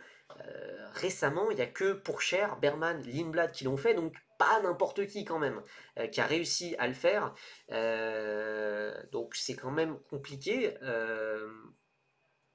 Le problème, c'est que les résultats en Freca, ils sont pas là. Donc, ils sont pas là. Donc, voilà. Je vois pas trop comment ils pourraient prétendre à une place en F3 tant que les résultats en Freca restent aussi compliqués, malheureusement. Oui, actuellement, alors le titre, enfin le prix de la place, le prix de la championne de F1 Academy, c'est la GB3, mais en fait c'était un prix qui avait été paramétré pour Abby Pooling. Si c'est Dorian Pain qui gagne, elle ira pas en GB3, je ne pense pas en tout cas. C'est la F1 Academy qui change ses prix selon qui gagne en fait, hein, qui fournit une sorte de bourse en fait. Qu'elle retourne en endurance, c'est là sa place, je pense. Enfin, je pense. Je pense malheureusement, elle a, elle a, elle a tenté sa chance en monoplace. On a vu de très belles choses en F1 Academy, mais aussi en F4 Emirati. Mais voilà, en Formule régionale, c'est beaucoup plus compliqué malheureusement. C'est une voiture très très très compliquée à conduire. Et pour le moment en tout cas, Dorian n'a pas trouvé la clé sur cette voiture, quoi. J'avoue que Pain en LMP2 c'était vraiment bien de fou. Bah ouais, révélation de l'année, enfin, en 2023 je crois. Enfin, c'était. Voilà. Voilà. Après, pour les autres pilotes en F1 Academy, il y a quand même d'autres pilotes très jeunes qui débutent dans le championnat. Alors, Maya Veug, bon, de toute façon, c'est une pilote qui avait déjà marqué plusieurs points en Freca, qui avait déjà fait une victoire rookie en Freca aussi. Maya Veug aussi pourrait peut-être prétendre aussi, je sais pas, de la F3 ou quelque chose comme ça, mais je crois pas vraiment, ça sortirait beaucoup trop loin. Mais par contre, voilà, il y a des pilotes intéressantes qui débutent en F1 Academy. Ella Lloyd, Alicia Palmowski, alors elles ont déjà une année de monoplace dans les pattes, mais Ella Lloyd et Alicia Palmowski, c'est quand même intéressant ce qu'elles font. Moi, surtout, ce qui m'intéresse, c'est Alba Rupp Larsson et Emma Felbermayer qui en sont à leur première saison complète en monoplace et qui sont franchement intéressantes, qui débarquent du karting. Et ouais, c'est sympa. C'est sympa. Vraiment, Larsen et Felbermayer, voilà. On n'est pas en train de dire que ça va devenir les futurs Michel Mouton ou voilà, que sais-je. Mais c'est vraiment intéressant. Donc peut-être un futur en monoplace à venir. Pour le moment, on en est au balbutiement, mais en tout cas, c'est des promesses, quoi. C'est des bonnes promesses. Surtout qu'elles sont en pénurie de pilotes chez Iron Rams. Ouais, Iron Rams qui doit déclarer forfait pour la prochaine course parce que Michel Gatting est blessé. Ouais, c'est à piquette un peu. C'est à piquette. C'est pas demain qu'on va trouver la Michel Mouton de la monoplace, en effet. Je sais pas, hein. Je sais pas, hein. Je sais pas, il y a quand même des espoirs assez intéressants en karting qui arrivent. Encore une fois, c'est toujours difficile de savoir comment ça va se passer en monoplace, mais Chiara Bettig, Luna Flucha, c'est intéressant ce qu'elles font. La Suissesse, soutenue par. Non, pas encore soutenue par un programme. Et Luna Flucha, espagnole, soutenue par Mercedes, c'est intéressant ce qu'elles font. Donc voilà. Le but de la F1 Academy, c'est aussi ça. C'est pas forcément. Alors, évidemment, le but affiché, c'est de produire des pilotes de F1, etc. Mais aussi le but, c'est de créer des vocations. C'est de créer. C'est de créer des vocations pour les pilotes de karting. On n'a jamais vu autant de pilotes de karting de pilotes de karting féminines qu'actuellement. Après, oui, voilà, Chiara Bettig, a priori, il y aurait des rumeurs assez sympas. Il y aurait des rumeurs assez sympas la concernant, mais voilà, encore faut-il qu'elles soient confirmées, ces rumeurs. Euh, bon, non, non, non. Et puis c'était pas. Attends, c'était pas Gina. Non, c'était Hugo Chukwu. C'était Hugo Chukwu. Et puis. Bon, bref, écoutez. On va passer à enfin la preview de ce week-end. Gros, gros, gros week-end. J'ai espéré pour Lilou au Mans, elle a fait un départ de zinzin, mais après c'est rentré dans le rang. Après son rythme, on en a un petit peu parlé au Mans, enfin, tu pourras regarder la rediffusion sur YouTube, n'hésitez pas à vous abonner sur YouTube, on continue de se rapprocher des 1000 abonnés, mais il nous manque 28 personnes. Ah, Nakamura en Freka. Ah oui, c'est vrai, oui, Nakamura en Freka, oui, j'avais oublié, oui. Oui, Lilou Wadou, son rythme de course était bien. Et il était vraiment pas mal. Il était vraiment pas mal. Après, c'est vrai que son premier relais avait été exceptionnel, mais. euh, Donc écoutez, on va passer sur la preview du week-end, l'Eurocup 3 qui arrive en France. Si vous êtes aux alentours du Paul Ricard, si vous êtes aux alentours voilà, de Toulon, etc., du Bossé, voilà, n'hésitez pas à aller voir Jules Caranta et aller le soutenir pour l'Eurocup 3. Vous voyez ce classement, et malheureusement ce classement, il nous fait pas plaisir. C'est un petit peu violent dit comme ça.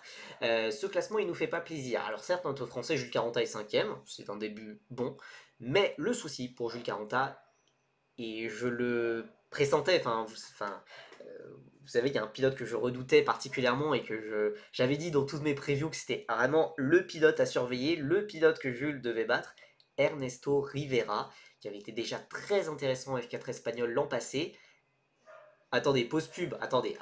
Oui, bah si vous voulez pas les pubs, si vous voulez pas les pubs, il y a une très bonne, il y a une très bonne façon d'enlever les pubs, c'est de s'abonner.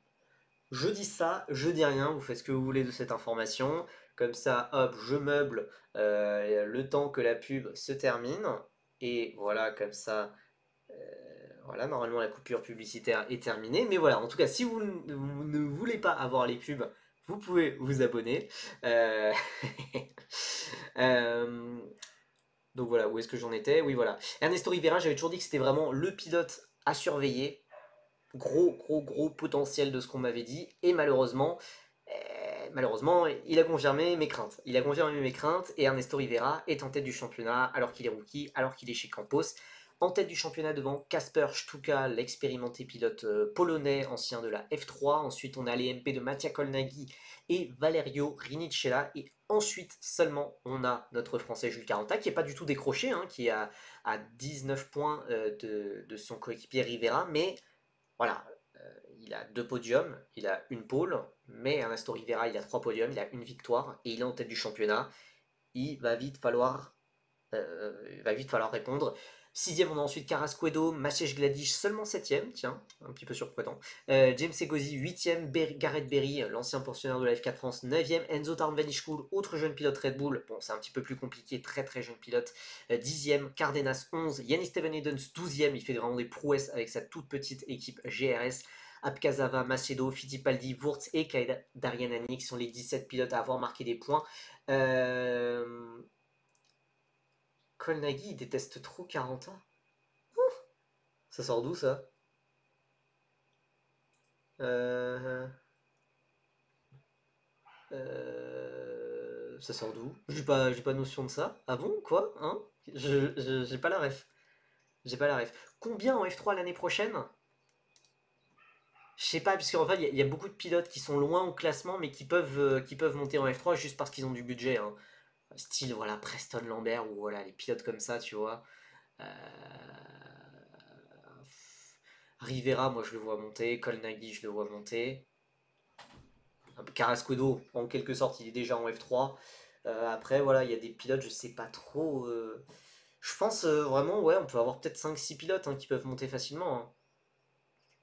Ah ouais? Putain, j'ai pas j'ai. Je savais pas qu'il y avait un drama entre Colnaghi et Caranta, purée. Ok, ok. Bah écoutez, ça sera à surveiller. Ah oui, avant de parler d'un peu plus de Jules Caranta, justement, on va avoir aussi un autre français, en quelque sorte, Yaouen Tangavelou, qui débarque ce week-end en Eurocup 3 avec DriveX. On ne sait pas trop d'où ça sort. Lui qui était aux États-Unis depuis le début de saison, mais voilà, Owen Tangavelou fait son retour en Europe, ancien pilote d'Eurocup 3, ancien pilote français, actuel pilote vietnamien, qui va rouler pour DriveX. Bon, pas avec la meilleure équipe, donc voilà, je sais pas trop s'il pourra espérer des points. Ça va pas être forcément évident.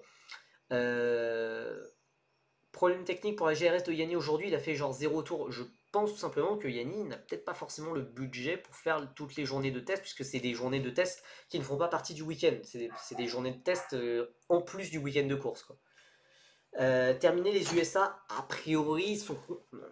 J'ai pas tous les tenants et aboutissants. J'ai pas tous les tenants et aboutissants, du coup je sais pas trop. Je sais qu'il avait un contrat avec l'équipe DE Force, je crois, qui était censé contenir la manche de Road America qui a lieu ce week-end, et c'était pas censé aller plus loin que ça. Mais du coup, il est même pas à la manche de Road America ce week-end, il est au Castellet chez DriveX, donc je sais pas trop. Je sais pas trop ce que c'est. Euh... Ah bah enfin oui, du coup Colnaghi, oui, de toute façon il a pris une pénalité sur la dernière course, enfin sur l'une des courses, sur la course 3, il le dépasse hors piste sous safety car, oui oui, et du coup ça fait que Jules Caranta qui était troisième en franchissant la ligne d'arrivée a fini au final deuxième. Donc voilà, pour en revenir sur Jules Caranta, on attend la réaction. On attend la réaction parce que son début de saison, il reste quand même bon. Il faut remettre les choses en perspective. Il est cinquième. Il y a des choses qu'on voit qui sont vraiment très intéressantes parfois. Il a fait déjà une pole position, il y a eu 2 podiums. Il y a eu un sublime dépassement qui nous a sorti sur Casper Stuka que j'avais retweeté, que j'avais reposté sur Twitter. Le souci pour Jules Caranta, il a un nom, c'est Ernesto Rivera, qui est un autre jeune pilote Red Bull qui est aussi rookie. Alors certes, Ernesto Rivera a peut-être eu un peu plus de roulage en essai, mais même, il faut répondre. Il va falloir répondre sur la piste face au leader du championnat. En plus de ça, il y a eu un petit accrochage en course 2 qu'on avait, enfin sur la course sprint qu'on avait commenté samedi il y a 10 jours, où malheureusement Jules Caranta était fautif dans l'action, il a reconnu ses torts, très, très honnête là-dessus, mais voilà, pour le moment, Jules Caranta n'a pas l'air d'être parmi les premiers candidats pour monter en Formule 3. On est en juin encore, donc il y a des choses qui peuvent encore changer, mais il va falloir répondre ce week-end, il va falloir répondre dans les 1, 2, 3, enfin voilà, dans les 3 prochains week-ends à venir, il va falloir répondre. S'il y a pas de, voilà, s'il reprend pas le dessus sur Ernesto Rivera, je pense qu'on ne verra pas Jules Caranta en F3 en 2026, peut-être qu'on le verra en 2027, peut-être qu'il va devoir redoubler, je ne sais pas. Mais voilà, pour espérer la F3 en 2026, pour espérer la F3 dès l'an prochain, il va falloir gagner. Il va falloir gagner des courses, il va falloir battre Rivera. Et voilà, parce que Rivera, lui, paraît quand même beaucoup plus avancé, en tout cas dans les discussions avec des équipes de F3. Il a aussi le budget qui aide, certes, mais en tout cas, voilà, ses performances parlent pour lui. Ernesto Rivera en F3, ça paraît quasiment une évidence. Maintenant, voilà, j'aimerais bien que Jules Caranta l'accompagne également. Et ça va. Voilà, il faut des performances pour montrer qu'il la mérite complètement sa place en F3. Rivera, il a plus de budget. Mais oui, oui, non, mais enfin, complètement, complètement. Mais il faut faire. Enfin, il faut faire une Evan Gilter globalement. Il faut faire une Evan Gilter qui avait réussi. Enfin, c'est pas exactement les mêmes situations, mais voilà. Evan Gilter qui, cet hiver au Moyen-Orient, a réussi à battre Freddy Slater, alors que les deux n'ont absolument rien à voir en termes de budget, de soutien, etc. Il faut essayer de faire une Evan Gilter et de le battre. Et de battre le pilote plus soutenu. En tout cas, de se battre plus avec lui. Et c'est le retour aussi de la Formule 4 française. J'ai très très hâte.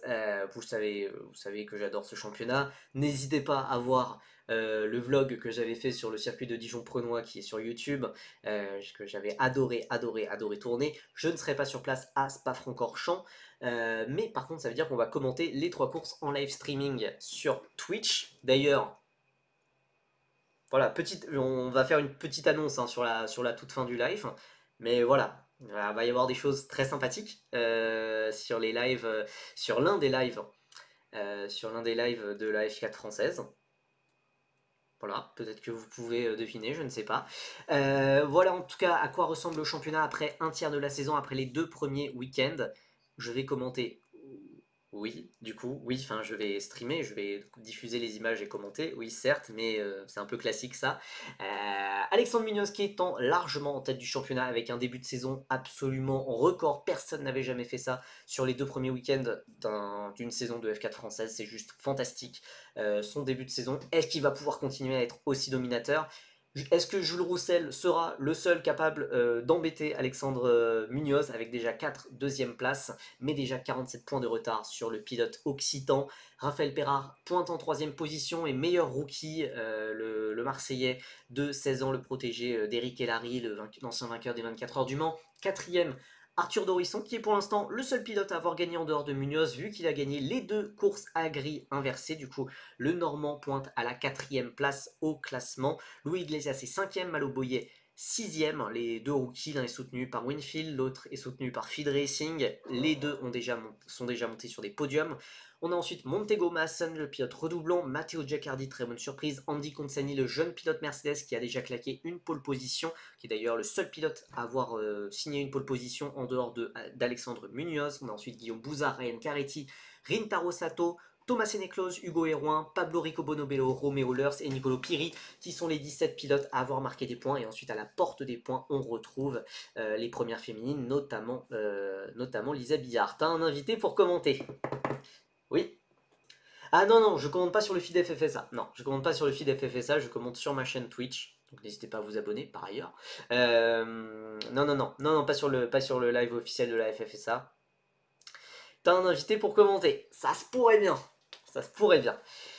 Il y aura un pilote du Nigeria à Feed Racing. Ouais, je crois qu'il y aura 18 nationalités, c'est pas mal. C'est pas mal. Ça va être intéressant.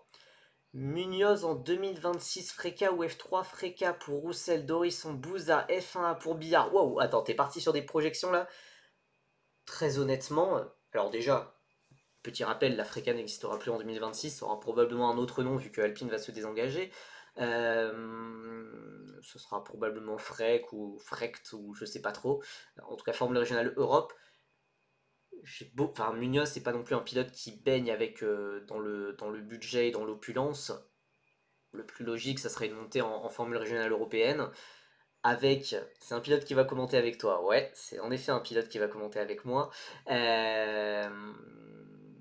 Ouais, Roussel, Dorisson, Bouza, Perra, hein, je pense aussi ça peut prétendre à monter hein, pour l'instant. Après voilà, pour le moment c'est encore un petit peu tôt.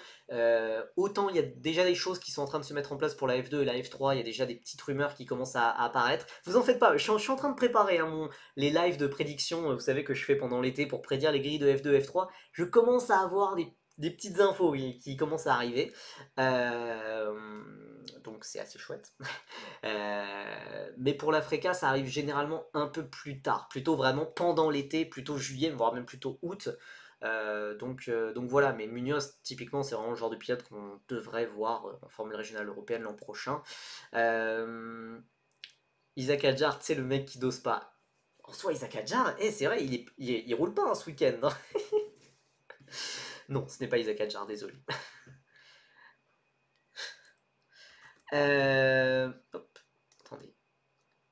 Hop. Moi, la question que je vais avoir sur ce week-end, Peugeot s'est déjà entraîné pour commenter à Dijon. Je dis ça, je dis rien. Ce n'est pas Enzo Peugeot, peut-être une prochaine fois, mais ce n'est pas Enzo Peugeot en tout cas.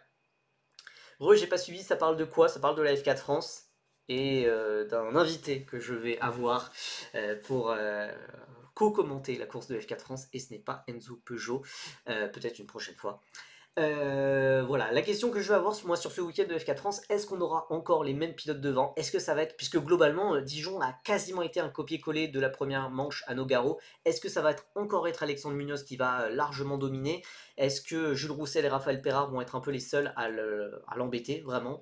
Ça va être intéressant. Est-ce que Raphaël Perra va encore être le meilleur rookie? Et à quel point les pilotes qui sont juste en embuscade et qui peuvent qui ont déjà arraché quelques podiums occasionnels. Pourquoi Perra a son type sanguin sur sa combi et pas Munoz? C'est une excellente question. Euh, je sais pas. Je sais pas. Je sais pas du tout, mais c'est une très bonne question. C'est une très bonne question. Euh, J'aurais misé sur Anthony Drevet, mais si c'est sur un pilote, bah non, puisque quand je commente les courses, je suis plus en mode commentateur moi-même. Peut-être si un jour je sais pas, j'ai une opportunité avec Canal ou un truc comme ça et tout, je pense là j'aurais plus un rôle de consultant, mais on a notre vainqueur. On a notre vainqueur, Homero, à deviner juste. Donc, samedi à 10h40, samedi à 10h40, on va co-commenter la course 1 avec ni plus ni moins que le champion 2023 de Formule 4 française et le champion 2025 de Formule régionale Moyen-Orient. On va co-commenter la course avec Evan Gilter. J'ai très très hâte. J'ai très très hâte. Ça va être très très chouette. J'espère qu'il n'y aura pas trop de problèmes techniques, de connexion, etc. Mais voilà, je vais essayer de faire ça aux petits oignons. On va essayer de préparer ça un petit peu en avance. Voilà, très très très content parce que bah, l'air de rien, ça fait quelques temps que Evan n'est pas passé sur la chaîne. Ça avait été mon tout premier invité. Ça avait été mon tout premier invité sur la chaîne. Oui, le tout premier pilote que j'avais interviewé. Et donc là, on va co-commenter une course ensemble. Vettel Spin, bon, bah, force à toi. Mais voilà.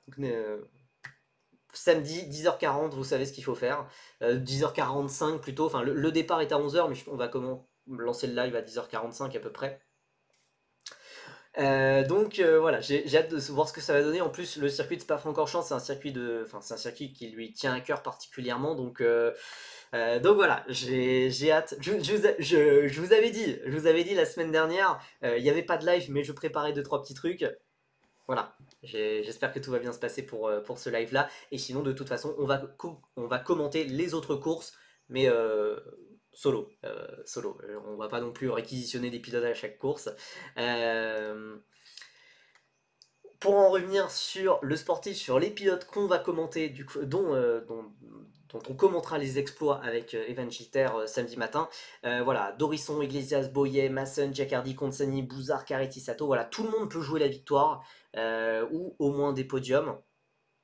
Il y a déjà eu des essais ce jeudi, il y a déjà eu 4 séances d'essais privés. Pour le moment, les pilotes qui se sont le plus distingués, bah, c'est ceux-là. Dorisson, Iglesias et Malo Boyer, en plus de Alexandre Munoz et Jules Roussel. Il y a ce top 5 là qui s'est détaché. Raphaël Perrard pour le moment assez discret. Pareil pour Masson, Consani, Bouzard, etc. Mais pour le moment, sur la journée de jeudi, qui n'est pas forcément la plus représentative, hein, les choses peuvent beaucoup évoluer d'ici demain. Mais vraiment, Arthur Dorisson a été vraiment très très intéressant, très très impressionnant. Et côté rookie, c'était vraiment Iglesias et Boya qui sortaient du lot. Et après, il faudra inverser les rôles. Gilter t'invite dans sa voiture et tu fais une course de fracas. Ah, ça serait drôle. Jules Roussel, tu sais pas pourquoi il est là, mais il est là. C'est pas très gentil ça. Bah après, enfin, Jules Roussel, il est régulier quoi. Il est régulier, c'est quand même fou. Enfin, ce gars est rapide, mais pour le moment, il n'a pas le petit truc pour aller arracher une première victoire en monoplace. Et il est deuxième, il est toujours là. Mais pour le moment, euh, il n'était pas flamboyant en 2024.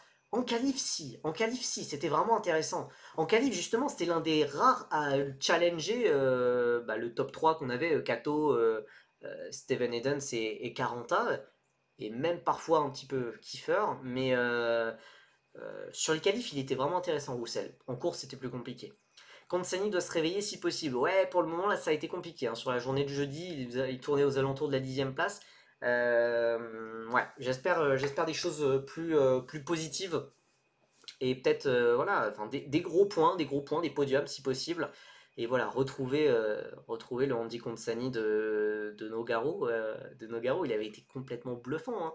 Hein. Sous la pluie en qualif à Nogaro. Et puis même la remontée de fou furieux qu'il avait fait de la dernière à la 10e place en course 2. Voilà, bon, il n'y aura pas de la pluie, il y aura pas de pluie pour lui ce week-end, ça sera sur piste sèche avec un grand soleil de toute façon sur toute l'Europe globalement. Donc voilà, j'espère qu'il y aura du mieux pour Andy Kontsány qui a pour le moment été un petit peu en retrait sur cette journée de jeudi. Aussi qu'on va surveiller Lisa Billard qui flirte avec les premiers points. Mais pour le moment, ça se limite à des 11e places. On va espérer qu'elle va trouver le petit truc pour quand même enfin débloquer son compteur de points, puisqu'elle le mérite quand même. Aussi, il y a beaucoup d'autres championnats de F4 dont on va parler plus rapidement, mais voilà, pour faire un petit point sur ces autres championnats, la F4 espagnole, il y a un Belge, il n'y a pas Nitram Nitram dans le chat, c'est bien dommage, mais voilà, Thomas Strauven qui est extrêmement impressionnant, pilote redoublant mais voilà, qui est sur une lancée de fou furieux. René Lamers, très intéressant, lui aussi redoublant, mais qui devrait être beaucoup plus haut dans les classements si les commissaires n'avaient pas une dent contre lui que j'ai du mal à expliquer. On a ensuite Przeworski, très bon pilote, et Anne Ekemans, qui est pour l'instant le meilleur rookie, Kota, Frankot, Montero, Petrovic, Schwarz, Vivek Kantan, Schaufler, Tai, Elfegali, Schaufler et Elfegali, deux jeunes pilotes de Red Bull, Riba, Costa, Spina, Monarca, Trappa, Bastarica, Chioli, qui sont les 20 pilotes à avoir marqué des points. Je vais être parfaitement honnête avec vous. Là, sur les pilotes argentins, il y en a que je connaissais pas. Euh, donc voilà, même pour moi ça commence à devenir obscur. Donc moi dans ce championnat, est-ce que voilà, Strauven, Lammers, Przeworski, est-ce que ce top 3 il peut être challengé par les rookies qui sont parfois dans le match mais trop épisodiquement. Voilà, est-ce que voilà, Ekemans, Montero, le fils de Thiago Montero, Cantan, Schaufler, Alfegali qui sont vraiment les rookies intéressants, est-ce qu'ils peuvent aller se battre pour la victoire face à ces pilotes-là. La F4 italienne qui arrive sur, je pense, le championnat c'est entre Strauven et Schaufler. Ce que j'aime bien, c'est l'objectivité et le déni. Cantan, le contraste avec cet hiver, ouais, c'est dur pour le moment. C'est dur. Enfin, pourtant, le rythme est là, on essaie, mais bon, voilà. Andy méritait 10 fois plus, mais quand même, Eikeman, c'est pas un peintre. Ouais, bah non, clairement, il montre quand même que Richard Mille n'a pas fait un choix qui sort de nulle part. Ils n'ont pas choisi, un peintre non plus. Quatrième, beaucoup de podiums et voilà, c'est solide en tout cas. La F4 italienne qui arrive à Monza sur l'Autodromo Nazionale di Monza. Kim Nakamura Berta qui domine, bon c'était attendu, mais qui domine largement le championnat. Devant Sébastien Weldon, ça c'était un petit peu moins attendu, mais voilà, le fils du regretté Dan Weldon fait un très bon début de saison pour le moment. On a ensuite Gabriel Gomez, Popov, Salim Hanna. Bon, je sais pas trop ce que Salim Hanna fait aussi haut. Pareil pour Popov, d'ailleurs, il y a des surprises. Et les pilotes R-Race, notamment, qu'on avait vu si haut pendant l'hiver en F4 Emirati, R-Race a un petit peu plus de mal en Europe, mais quand même, Olivieri, ça enchaîne les podiums. Alex Powell, bah, malheureusement c'est un cran en dessous hein, pour le pilote Mercedes qui est constamment battu quand même par Olivieri. Le 7ème du championnat, malheureusement, Thomas Stelzarmanis, sa saison s'arrête là. Enfin, en tout cas, il n'est pas là ce week-end à Monza. A priori, voilà, fin de saison, plutôt, je vais pas dire souci de budget, mais un petit peu, puisque enfin, il a toujours eu des soucis de budget en quelque sorte, parce que globalement, Prema lui faisait une fleur jusque-là, donc voilà. Olivieri, c'est choquant le niveau, non, c'est vraiment très très très impressionnant, mais déjà l'an dernier, c'était vraiment pas mal avec AKM. C'est moi où d'un coup, il y a pas mal de Polonais prometteurs, peut-être je m'y connais pas assez et que c'est pas nouveau les Polonais. Non, non, bah, il y avait déjà des Polonais les années dernières, mais ils n'étaient pas aussi soutenus, ou alors ceux qui étaient soutenus n'étaient pas les bons pilotes, et étaient des pilotes payants sans talent. Et là, il y a des pilotes qui commencent à combiner les deux. Donc non, il y a Kubica qui fait des émules, voilà. Je suis perturbé avec les groupes en F4 italienne. A priori, on devrait avoir un week-end classique, avec seulement 3 courses, donc avec tous les pilotes engagés. J'ai une vraie question existentielle. Au lieu de pronostiquer les champions, venez on pronostique qui sera le plus grand à 20 ans entre Lisa Biar et Kin Nakamura Berta. Euh, Logiquement, Kin Nakamura Berta quand même. Je rêve au Cosma en P24 à deux pôles. Tu ne rêves pas. Bah, t'avais pas suivi le dernier week-end de F4 Italie, mais globalement, il y avait la pluie et la piste séchait. Et David Cosma Christopher a fait un pari. Et le pari a marché. Le souci, c'est que bah il a pu faire la surprise en qualification. Mais en plus, genre, quel pôle avec une seconde, 2 secondes d'avance ou quelque chose comme ça. Le souci, c'est qu'en course, ça n'a pas pu vraiment tenir, malheureusement. On rappelle que dans ce championnat, il y a aussi Andrea Dup, qui pour le moment n'a pas encore marqué de points, qui est dans la même équipe que David Cosma Christopher. Mais pour le moment, ça ne marque pas de points encore pour Andrea Dup, qui avait marqué des points en Formula Winter Series cet hiver. On a ensuite la F4 britannique qui est sur le circuit d'Oulton Park, un circuit très très peu connu de ce côté-ci de la Manche. C'est le très surprenant hongrois Martin Molnar qui est en tête du classement, sans qu'on puisse vraiment l'expliquer, mais c'est voilà, surprenant qu'il soit là devant le jeune pilote Red Bull, Fionn McLaughlin, qui montre que Red Bull a fait une bonne pioche avec lui devant James Pescic, Raber, Jocelyn Hartfield, Alazari, le petit frère de Kino Alazari, Leo Robinson, Thomas Berman, Ethan Jeffol, jeune pilote Mercedes. Ah, et d'ailleurs, ouais, les jeunes pilotes Mercedes. Bon, Ethan Jeffol n'est pas dans la meilleure équipe, donc ça peut expliquer un petit peu cela, mais je crois que, voilà, première moitié de saison, il espérait un petit peu mieux le jeune pilote Mercedes. Voici tous les horaires. De ce week-end. J'ai même mis les horaires a posteriori de jeudi, de la journée d'aujourd'hui en F4 France. Voilà, Eurocup 3, F4 France, F4 Espagne, F4 Italie, F4 Britannique. Évidemment, nous, on va suivre de plus près F4 France, Eurocup 3 et surtout la F4 France, puisque voilà, par exemple, samedi à 11h, il y a en même temps l'Eurocup 3 et la F4 France. Pour être très honnête, on va que regarder la F4 France. Vous pourrez parler dans le chat pour nous dire s'il se passe des dingueries en Eurocup 3.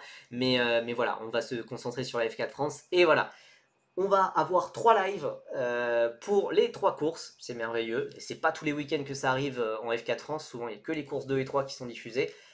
Et bah là, voilà, on aura 3 courses, donc c'est une très bonne nouvelle. Et pour fêter ça, cette première course, on va la co-commenter avec Monsieur Evan Gilter, et j'ai très très hâte.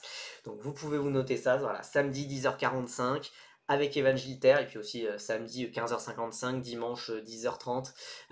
Voilà, on fera des lives pour les courses de F4 France. Faut juste split avec Evan, un qui commente la F4 France et l'autre l'Eurocup 3. Pff, le bordel. En plus, j'avais déjà pensé genre à essayer de faire un double écran et tout avec nos 2 têtes et tout machin. Non, non, non, non, non, non, non. Il manque une course de F4 italienne? Non, non, non. Pour le moment, il n'y a que 3 courses au programme, hein. Peut-être que le programme va changer, mais pour le moment, sur le dernier programme de la F1, au moment où j'ai écrit ces horaires, a priori, il n'y avait que 3 courses. Que 3 courses et non pas 4. Donc il ne devrait pas y avoir d'histoire de groupe. Normalement, après la F4 italienne, hein, c'est une organisation italienne, hein, ça peut changer du jour au lendemain, on ne sait pas ce qui peut se passer, mais normalement il ne devrait y avoir que 3 courses, donc normalement tout le programme est ici. Merci beaucoup d'avoir été aussi nombreux sur ce live, c'était très chouette, ça faisait longtemps, il y avait beaucoup de choses à dire, j'espère que j'ai pas été trop rapide sur certains sujets, mais voilà, ça me tenait à cœur, ce live. Voilà, nous de toute façon on se dit rendez-vous sur Twitch, samedi 10h40, 10h40, 10h45. Bah oui, merci à vous-même d'avoir suivi le live, exactement. Donc voilà, samedi 10h45, course 1 de F4 France avec Evan Gilter, on diffusera les images, on diffusera tout, c'est merveilleux. Et d'ici là, on se retrouve sur Twitter, sur Insta, sur Feeder Series, sur YouTube, sur TikTok et sur Blue Sky, sur Twitch. À samedi. Passez une très bonne soirée. Bye bye.